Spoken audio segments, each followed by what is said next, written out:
Hi, everyone. I'm Madhavi Murty, Associate Professor in Feminist Studies, and it's my great pleasure today to introduce and be in conversation with Trio Harris.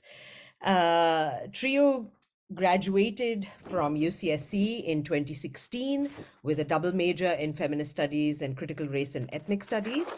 After graduating, they began working in Oakland with nonprofits, law offices, and schools as a consultant and coach for restorative and transformative cultural arts education, as well as youth and organizational leadership development. Trio currently works with the Oakland Unified School District in West Oakland, California, as a restorative justice facilitator and human trafficking student prevention lead. When not with the OUSD, they are a conflict mediator, conflict coach, and restorative justice practitioner with Seeds Community Dispute and Seeds Community Resolution Center in Berkeley, California. This summer, Trio will complete a Master of Science in Restorative Practices with a specialization in education at the International Institute for Restorative Practices. Trio is also, if that wasn't enough, also an instructor of continuing education at the International Institute for Restorative Practices. So this is just such a terrific bio, Trio. But and I've just kind of read the highlights. But could you elaborate a little more and tell us about the work that you're currently doing? Yes, I'd love to. So right now, I'm currently in my office, my restorative justice office, where I do a lot of work triaging multi-tiered systems of support around restorative practices, human trafficking prevention, and gender-based violence. So this year, I am stationed at McClymonds High School in West Oakland, California. It's my second year with this school. So I teach Introduction to Restorative Justice, and I have a 6th period and an 8th period class. In those classes, our concentrations include restorative critical race theories and restorative global feminisms. So we talk about how restorative and transformative justice and practices, like community accountability, can relate to things like critical carceral studies, how third world women of color feminisms have also influenced restorative and transformative practices. We talk about the intersections of interpersonal and institutional violence and how things like prisons are a form of gender violence. And we really try to think about gender-based violence and preventing it proactively using universal tools that are young people. I have restorative justice peer leaders, I have 20 of them, that they can use and scaffold out what trying to build social competencies as well as social emotional wellness on our campus. My job is to really provide a restorative school culture and climate. And so when I'm working with my students at McClymonds High School, we're really trying to think about how do we build that campus that we all want to be a part of. So when I'm not with Oakland Unified School District, yes, I am a conflict coach and mediator. And so I coach new mediators. I will also help people one-on-one individually with conflict coaching, or I'll do mediations between neighbors or friends or random people who might be in conflict for whatever kind of reason. Conflict is normal, but harm should not be. And so how do we use restorative practices in our community to help people who are in conflict? So for example, I spent about 5 Wednesdays in a row from 6 to 9 p.m. coaching new role mediators and role plays. They would model based on scenarios that our organization has seen similar things happen with, like, oh, I have a daycare that's across the street from my house and they're really loud and they take up a lot of parking spots. So real life scenarios and instances of conflict.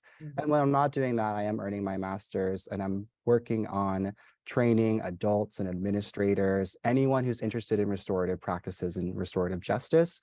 I train restorative practices for educators as well as restorative justice conferencing. And that's something that I've been starting to do this year with the International Institute for Restorative Practices. So I do a lot, but it all relates to each other. And it's what keeps me motivated and really passionate about what I do, because I really don't want to be in that bubble of theory all day long. I want to really live it and work it. I want to work it. No, you're really working it, Trio. And yeah, not only is the work, just, I mean, it sort of, it builds on each other and it is so interlinked. But it's also deeply significant. I think. I mean, I don't know if I can underline enough how important the work that you're doing is in our contemporary time, at any time really, but but also particularly at this time. Um, can you step back a little, maybe zoom out a little, and talk to us about the journey that led you to majoring in feminist studies at UCSC? What compelled you to decide to do that? Yeah, well, I mean, legendary, I'm just going to say it, legendary department. I was someone who was privileged enough to be exposed to critical race theory, feminist theory, queer theory in high school. I was a part of Black Student Union, Gay Straight Alliance. We now call it Gender Sexuality Alliance, Mm. but I was the president of my Gender Sexuality Alliance. I was secretary of Black Student Union. I did things like Summer Bridge, which allowed me to take community college classes when I was in high school. And Uh-huh. so we took a sociology class with a concentration in critical race theory. And so I Mm. was able to talk about positionality and situated knowledge before I even came to UC Santa Cruz. And all of that organizing that I did as a youth, I was a youth lobbyist. I was able to really fight for fair education, bathroom access bills. Mm. And when I wasn't doing that, I was running around because I was a homeless youth. And so I was trying to find ways to keep myself occupied as an unhoused youth who Mm. felt constantly exploited by so many systems and structures of power.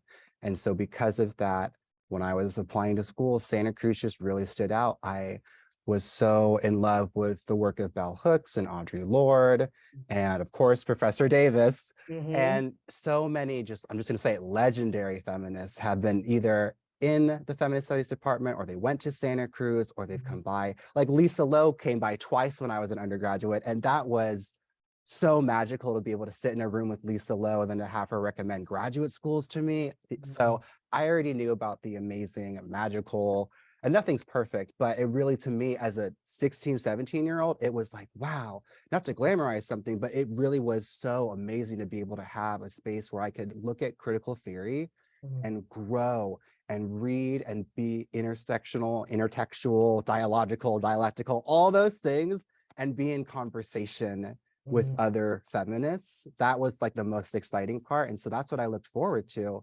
And that's why I was like, yeah, I'm gonna do feminist studies. And we didn't have critical race and ethnic studies yet. So That's at the right. time I was feminist studies and legal studies, and I was just doing my thing. Mm. But because I was a youth lobbyist doing work around, queer and youth, queer and trans youth liberation, that was like, oh yeah, we got a sexuality studies concentration in feminist studies. We Mm-hmm. have a law, politics, and social change concentration. That sounds like, and I had a double concentration. That sounds like it's going to work for you, Trio. Let's get up in there. Let's join this program and let's enrich ourselves. And I wasn't the best student, I will say that, but I definitely will say I was passionate and still am. You no, you were one of the best students, Trio, precisely because you were so passionate, so completely engaged with everything that was going on, not just in the classroom, but in the worlds around you, which you brought to bear in the classroom, I think. So, no, that's thank you for sharing that. And I think again, I think the work that you're doing currently is precisely to bring that that not just information, but to bring that awareness about the kinds of questions that we engage with in critical race and ethnic studies, in feminist studies, to high school students, right? To before or around the time that they're thinking about college, and the kind of work that they would like to sort of pursue. I think that's just excellent, wonderful. um, this is You've already sort of touched on this a little bit, but I don't know if you want to you know uh, uh, tell a few more stories perhaps about how uh, the feminist studies major has influenced your own professional goals. So as you were um, as you were going through the program, did some things maybe shift and change, or did some new things emerge, which have in some ways shaped the goals you are now pursuing?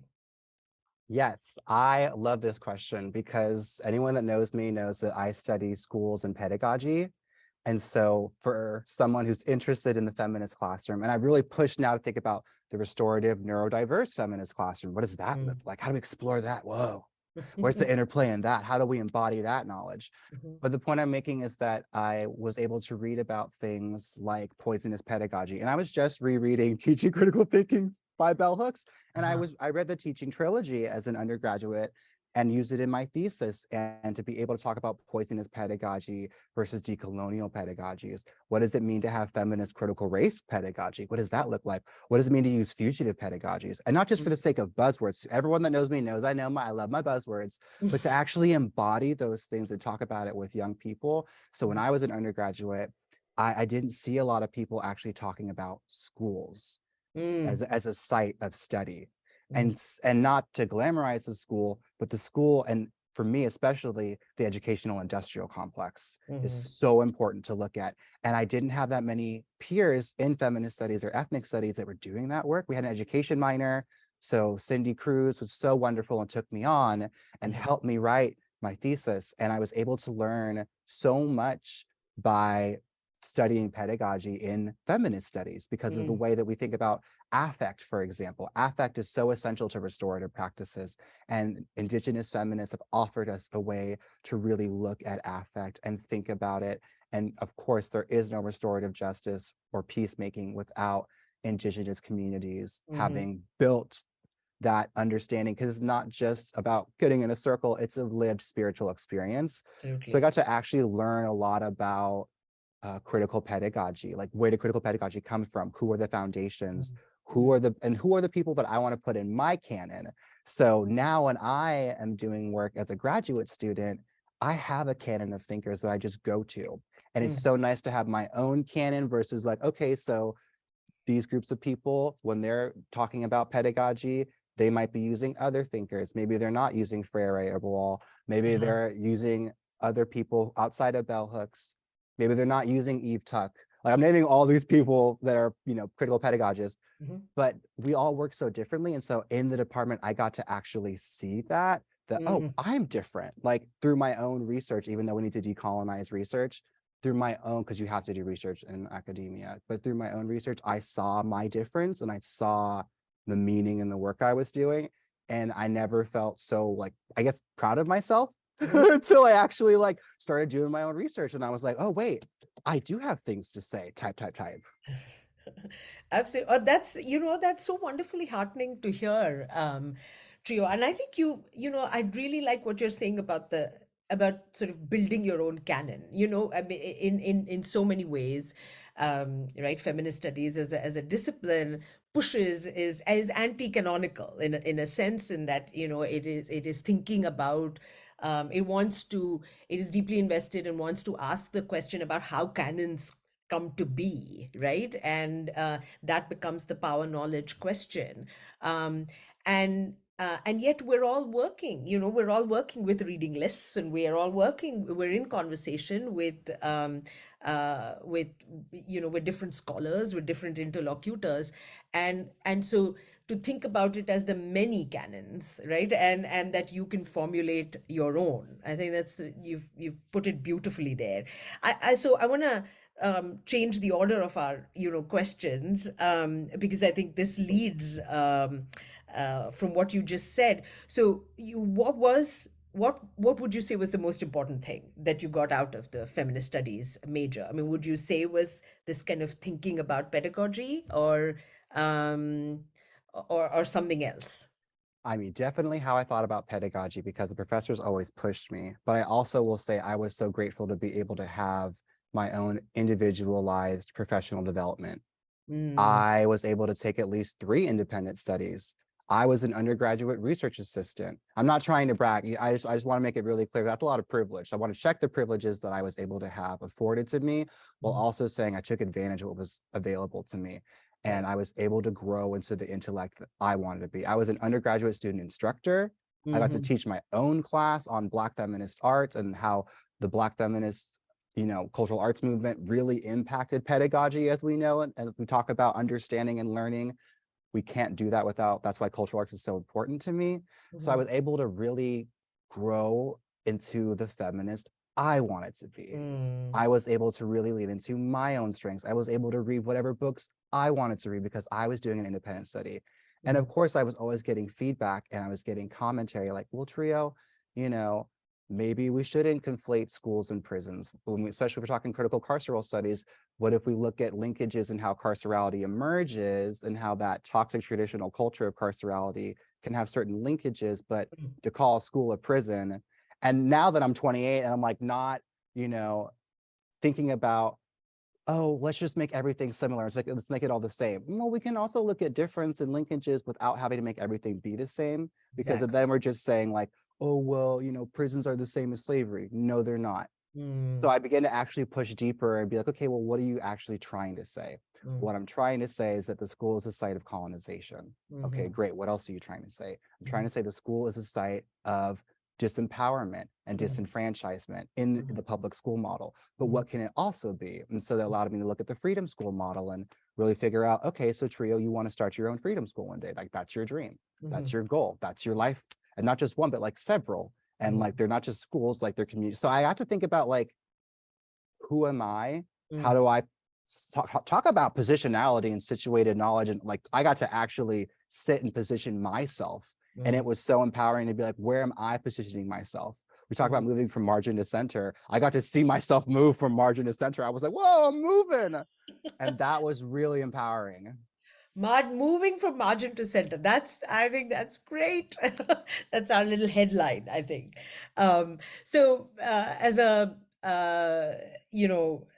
some of the, to wrap this up, this wonderful conversation up, Trio, did you have a favorite feminist studies course that you wanted to talk about? I mean, you also taken independent studies as you were mentioning. Do you want to talk about one particular experience? It's going to be so biased. I hope you're not surprised. I'm really sad you only taught one class with me because advanced feminist theory was my favorite class. Oh, no, you don't have to say that. I'm so serious. And because in teaching critical thinking, bell hooks even said, you may not remember every class you took or what you studied or what you read or what you talked about.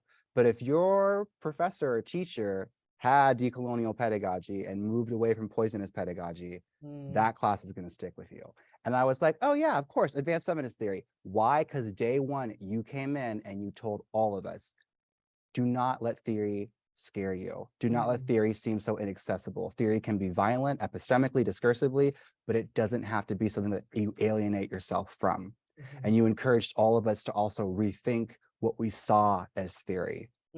I hadn't had a professor really just stop the class on the first day and make that appeal to the whole class, to lean into your strengths. It was the definition of an asset-based teaching mindset of all of you have something to offer and bring. So when we read these texts and you may not even know some of these authors and it's your first time seeing their name or reading this kind of, and we were diving deep into cultural studies. And for a lot of folks, many of us may not have had that background in cultural studies, but because of feminist studies, we're like, okay, I'll try it on.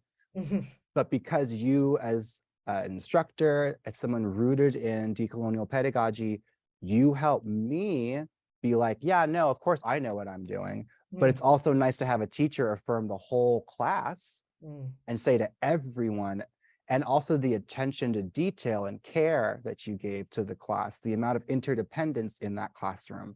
That's a feminist classroom. And that's why I'm sad we only had one class, because I'm not surprised or wouldn't be surprised if that's how you carry most of your classes, to be honest. Oh, thank you, Trio. That was very kind. But it's the But truth. but I have to say that class, the class I taught as the advanced feminist theory class, then became it then took the form of the senior seminar that I taught. And I have to say that first experience, so that's the first time I had taught that class in that iteration, when you took it, and it was my first year at UCSC, and we loved you. I loved you. I mean, that experience stands out as one of my favorite, iterations of that class. So I think I grew a lot and I learned a lot. I really learned a lot from all of you as a group. So no, thank you for saying that. That you were too kind. I think I learned more. I definitely learned more than you did. Um, my ears have gone red, but is there anything else you wanted to share? Because as you know, of course, this goes out to our to our listserv, and so anything else you wanted to share with UCSC Feminist Studies students?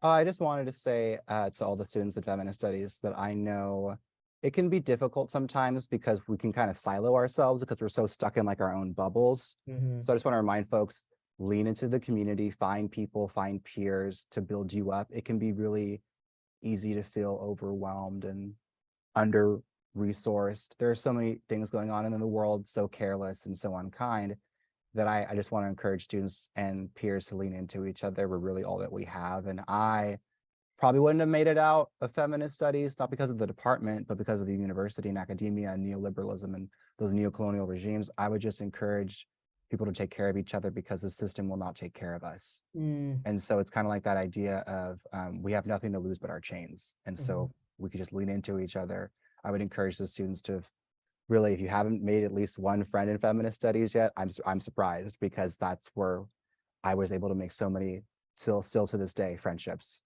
Yeah. That, that's such an important point, Rio. I mean, this, because of COVID and the, the world has changed the way, I mean, we had to go on Zoom and it's been, so structurally, it has become, I think, much more difficult to make that community and build that community. But I think some of this was also, some of the constraints were also predating COVID.